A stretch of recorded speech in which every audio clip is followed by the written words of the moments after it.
Siz soda uğraşı devamlaşıyordu. Siz soda uğraşını devamlaştırış niyetiniz var mı yok? Hazır düngün iktisadi ahvalı da. Var mı yok? Bir yerde Tibet meselesi, Uygur meselesi koyup duraylı. Tövbe koyup duraylı. 1.500.000.000 pura yüzünüzden süzde. Yüzünüzden gipide. O satana yem diyor. Canım bana karana. 70 yıldan beri Uygur'da siz kaysa algı çürüp koydunuz. Bana karan endi. Burun tağ aylanıp gelse, endi bağ aylanıp gelip. Canım Reis Xi Jinping. Hazır 3 milyon Uygur nazarband kıldınız. Özünüzden ağlığı karan. Kayıs gündüsü. Siz bu kadar Washington'un 4. aydakiler, ben şunda aytay ki, siz bu kadar 4. ayda Washington'a gelip, işkinin birini tanlaysınız. Kaysını tanlasanız, endi sizge kâfi yok. Makul kurulma islahatını tanlay, imza koyumen. Şununla soda uğraşı toktaydı. Ya ki soda uğraşını örleşsen meyli. Ben bu partiyada, hakimiyetle halak kıldığın şarttan kol koymayım deseniz, soda uğraşı doğrusu ve 25%'lik bağır siyasi yol koydu. Her ikisi okşar. Oğa karısınız mı şu, sola karısınız mı şu. Aldığı maaşınız koyduğun oru yok, kendine çekinsiniz, koyduğun oru yok. Vaziyet şuya geldi Reis Xi Jinping. Uygurların tarihinde bir büyük adam olacak bu. Kaçandısınız 20. asırın başlarında 10. 14. yıllarda. Onun ismi Uygur tarihinde Siyit Gangong dep atılıdı. Siyit Gangong Üçtürpan'dan Kaşkay'ı mat eteğinin aldığa özünün ölüm hütünü götürüp bağan idi. Özünün ölüm hütünü götürüp bağan idi. Bu obraz Uygur tarihini tetkik kılınıvatı, Uygur edebiyat tarihini tetkik kılınıvatı, sadıkanlar ki. Bunu 20. asır değil. Gördünüz mü? Bunun ta aylanıp gelsi, hem de bağ aylanıp geliyor. 20. asır ahırlaşıp, 21. asırdan şu yıllara, 10. ve 20. yıllara doğru geldiğinde, Cungu'dan hem, xuddi şunun okşar.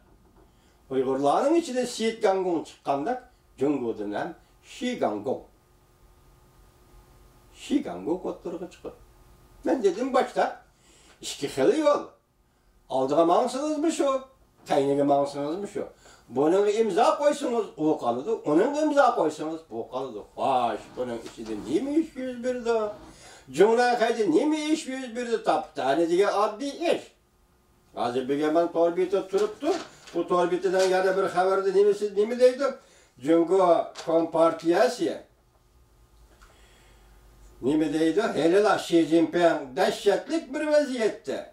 İşgal, tallaşka duç geldi. Xi Jinping ne mi dedi ensireydi? Mavzuluk doğru bilmi bugün. Şimdi ayının 10. günü tarbiyet edip bir yıl. Dehşetlik vaziyet asıl işgal tallaşka doğru geldi. Ben şunu eğitimim ki tarih acayip kudretlik bir koç. Lekin bir noktada ne kal tarihsiga hiç ders emas. Nima ish qilaman? Ben buni yüzemmen onda tariximda inkar qilgudek jur'ati bilimlik odam emas. Men lekin Italiyalik kommunizm kurashdim. So'zlar aytgan har qanday tarix bugungi tarixdir. Xitoycha deganda yecha, lishi, jushi, dangdagi shu.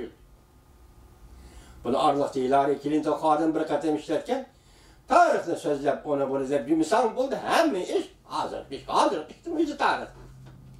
Biz shunga tarixdan ichida yashayapmiz. Qarama, tarix 1910-yili Uyg'urning ichidan chiqqan Siyit Gangongni masxara qildi. Kechiring Reis Xi Jinping. Tarix 21. asrning 10-20 yillarida Jungodan chiqqan Xi Gangongni masxara qildi. Biz işlerin bunda ahırlaşını xalamaymiz. Yani ko'nglimiz odam deyman biz Uyg'urlar. Tech yo'li bilan baravar o'ltirib, masalan, Amerikaliklar nima degan bo'lsa, shuni qabul qilsangiz, hargiz jon tatmaysiz. Jungdan qayapanda. Islohot elib borimiz davotida. Xuddi Rossiyadagidek siyosiy islohot elib borimiz davotida. Bu söz aynı vaqt 1998 7 yani 2. günü Amerika Qo'shma Shtatlarının sobiq prezidenti Clinton Şanganda deb bo'lgan. Agar Jungoliklar tarixning to'g'ri tarafida turishni xohlaydiganlar bo'lsa, Amerikaliklar yordam berdi. Bugun keldi mana. Siz tarixning to'g'ri tarafida turishini tanlab oladigan bo'lsangiz, Jungo'da islohot elib berishga qurilma xarakterli islohot elib berish imzo qo'ydiganlar bo'lsangiz, sizga Amerikaliklar yordam berdi. Bütün dünya yardım berdi. İçki patparaqçılıqdan qutulub qalasiz. İçki urushdan qutulub qalasiz. Xuddi Rossiya. Rossiyada sobiq Sovetlar qandaq oyoqlashtirgan bo'lsa siyosiy hokimiyatni siz ham Jungo'da shunday oyoqlashtirasiz. Bu yerda ikki narsadan quruq qalasiz. Biri Xitoy millatchiligi. Vara feodal millatchilikdan xalos bo'lasiz. İkinci, Xitoy ko'ranligi, Xitoy manmanligi, cefankarlik, bütün insaniyatni azod qilaman deyishdan xalos bo'lasiz. Ortak gavda, insaniyat ortak gavdasi qurishdan iborat. Cho'shdan, xom xiyoldan xalos bo'lasiz. Reallig'i qaytib kelasiz. Men dedim, tarix masxar qildi, tarix rahmsiz. Rahmsiz degan. U ba'zi sizga qarshi oladi, ba'zi sizni masxar qiladi. Ba'zi sizden g'alaba gelip keladi, ba'zi de sizni mag'lub qiladi. Shu tarix 1949 10-oyning 1-kuni Tiananmenda g'alaba qilgan edi. Stalin Uyg'uristonni mustamlika qilib bergan edi. Endi bugun sizga berilgan muhlat, balki Alloh bergan muhlat, balki tabiat bergan muhlat 40 yil oxirlashdi. Bu bir tane 70 yıl ahırlaştı. Angliyalik paylasof Russell. Şundak degan edi Cumhuriyet Halkılaksının. Her qandaq mustabbitte hakimiyetinin ömrü 70 yıldan aşmaydı. 70, bu demek ketmiş. Ahırlaştı. Bugünkü halim bana şu. Endi gap mening dikkat qilish noktamda esanmasdan Cumhuriyet'nin için nemi özgürlük yüz berdi. Cumhuriyet'nin iki kısmında nemi özgürlük berdi.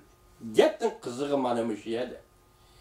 Hozir qurultayda bo'lib o'tgan ishlardan qaraganda yoki yeni bilish, oldirmanish, kaynagimish, ma'qul deyish, yo'q deyish, masalan, Chaushyan Kim Jong-un hech nima demay, dardini o'zi bildi, uning yerga parishon holati Vyetnam xonidagi parishon holatidan Reis Xi Jinping shundoq parishon holatga qolaman deb qo'rqishi hozirlikda so'zdi.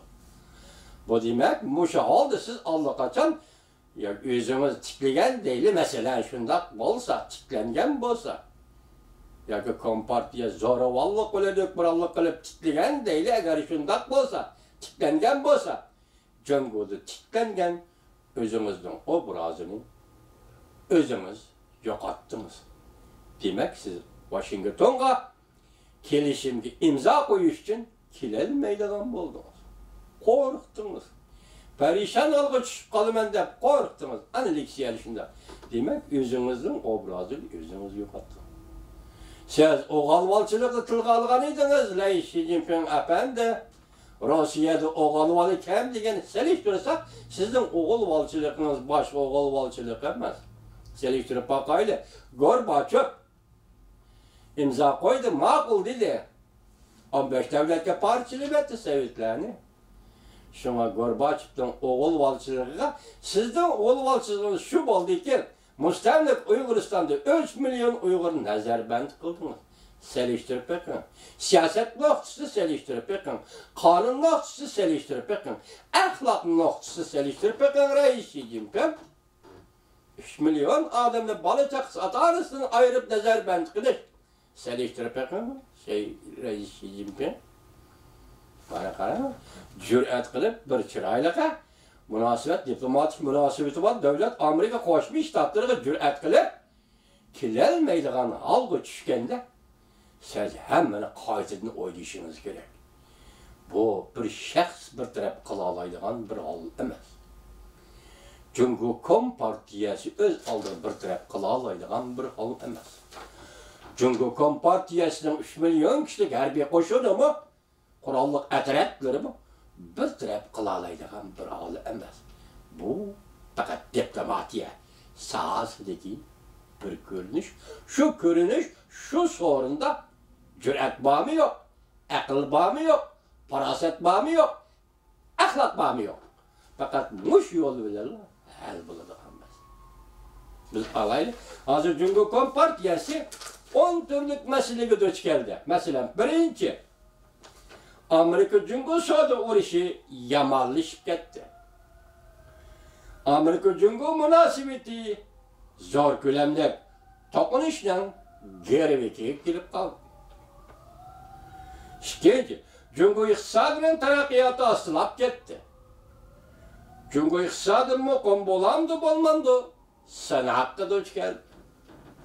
Üçüncü, Çavuşa yadro kuralları kontrollikten çıkıp gitti. Çünkü Amerika ve taşkırdan koşulacağın üçüncü taraf. Dördüncü, Şinjan'da götürülgen terbiyeleş, Müstemlik Uyguristan'da kurulan terbiyeleş merkezi Buran çapkını Cumhur'un taşkı İslam münasebetlerini çırmap aldı. Beşinci, memleket boyunca Katolik ve Hristiyan dini muritleri adapleş ve krisit belgelerini çekip etiş dolpunu. Altıncı, harbiy septen qaytqan harbiylarning hukuk qo'llash Buran çapkını. Yettinci, emgekçiler sinipi eninin uyg'unishi. O'quvchilar